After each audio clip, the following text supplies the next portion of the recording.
Well, congratulations. You either just put down a deposit on your first goats or are just about to bring them home, or maybe you've already got them.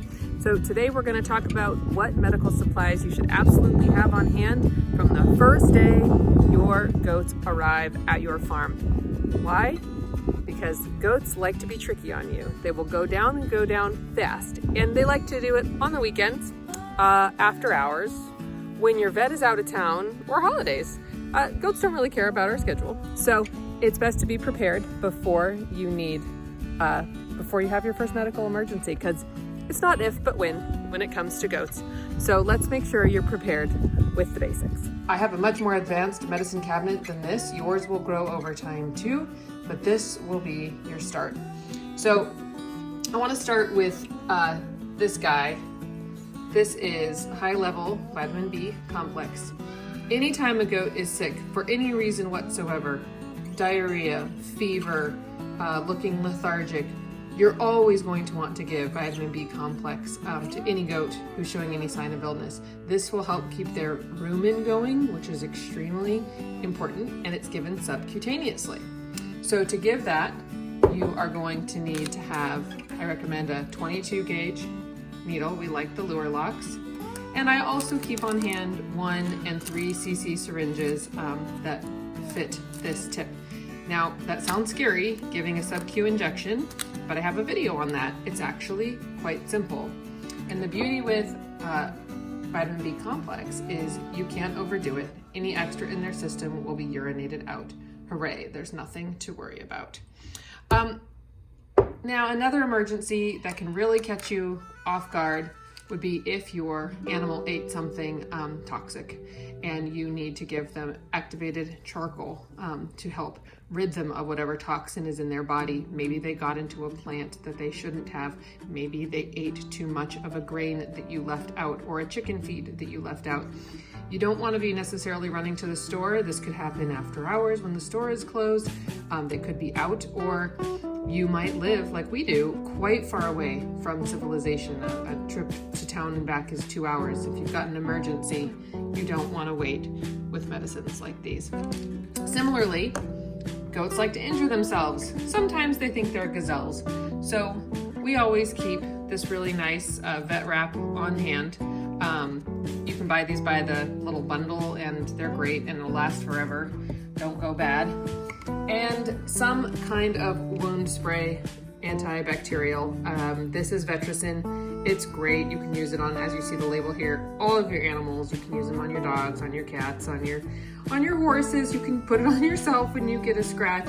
One bottle will last you a long time. You just always want to have this in your toolkit for any cuts, scratches, and injuries, because they absolutely will happen. Blue coat is another good option. It's hard for us to find in our area. This one you might have in your kitchen anyway, apple cider vinegar, good for all kinds of stuff.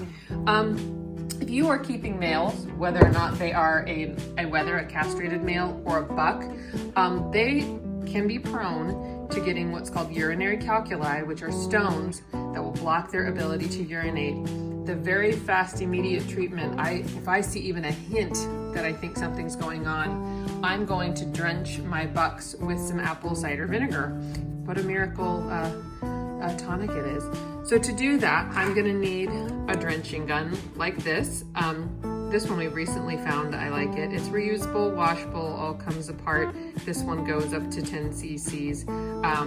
The gaskets sometimes do wear out in these, so you're gonna wanna use, you're gonna go through these over time, so buy a few. So another thing you might encounter with your first goats is they might get diarrhea. So if they get diarrhea, or let's say it's very, very hot outside and you have an animal ill with something else, you're going to want to supplement with some electrolytes to help get their body back up and going and get them hydrated. We keep on hand blue light, which we just add to their bucket of water. And you can also, if you don't have electrolytes at home, you can even make your own with ingredients you have in your kitchen, and I will post that recipe here. Now, if you're bringing home a kid or kids, a couple of kids, Kids are very susceptible to what's called coccidia, which is a parasite. Grown-ups can have it too, or I should say adult goats can have it too. However, it doesn't tend to affect them too much. They might get a little bit of soft stool. In young kids, on the other hand, it can actually lead to death via coccidiosis. So no matter, even if they were treated prior to coming to your home at their previous farm, you should have some coccidia treatment on hand. This is Baycox, which is also known as trazodone. That's the main ingredient. This is really popular with breeders these days, but you do have to special order it from Australia. Albon is another one that you can get in feed stores, but often they're out. So again, have it in advance. Dimethox is another one. Your vet will recommend Corid, and any experienced goat herder will tell you never use Corid with your goats. It will strip them of thiamine. Use another option, please. But if you don't have kids, if you're buying adult goats, you probably can wait on that one. You probably don't need that until you start breeding and having your own babies. So going along, sometimes you will go out in the barnyard and they will have been fine the night before and suddenly they are down and you might need to give an antibiotic right away. My favorite antibiotics are prescription, but you should always have on hand a real basic like penicillin that you can get at the feed store, and something that's a good broad spectrum like LA200 is a good choice. Both of these are available at the feed store. You'll want to look up exact dosaging prior to giving those. Both of those can be given subcutaneously, I believe. Now, goats are particularly susceptible to tetanus. So tetanus antitoxin would be if they were in contact with metal. Let's say they did just get a big cut on a fence or something like that. I would go ahead and give this proactively straight away, even if they were treated with CD&T as babies. This was one that during COVID was completely gone and you couldn't get it anywhere. So now I have a ton of this in my fridge just in case that happens.